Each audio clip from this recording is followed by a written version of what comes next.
In this video, we're going to focus on how we can create a scientific notation, as you can see here, with a negative exponent and put it on the y scale. So to do this, the first thing what we need to do here is get the border template, which you can find here on chartjs3.com, getting started. Once you're on here, scroll down and copy this chunk of code and you're good to go. Next, if you want to get the source code of this video and many others, check out my Patreon page and of course join the Discord channel. All these links are in the description box. So the first thing what we need to do here, if we want to have a scientific notation which has a negative exponent, we need to change the y here, or specifically the begin at 0. In this case, there is no 0, which should be a very, very small number.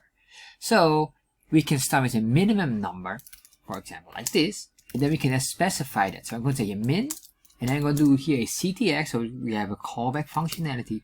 And in here, I could say here let, we could say here smallest smallest number, and then I will say here this will be the 10th, and then here the exponent will be minus 10, negative. So it's a negative value.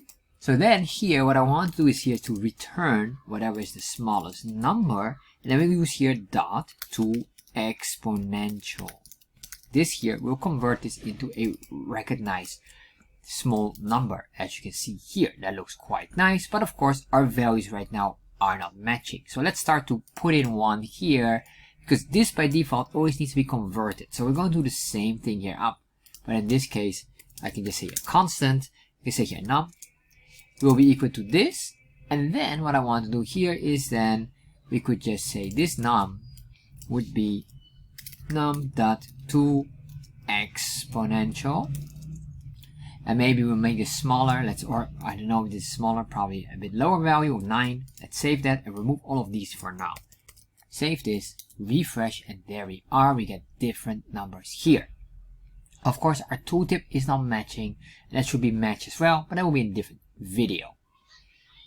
So just to make sure it will work, of course, or if it's really working, we can just add up here another one here. Let's say this be number num1, comma, do that, copy all of this, and you will see it will now reflect. Save that, refresh, and now we have two values here.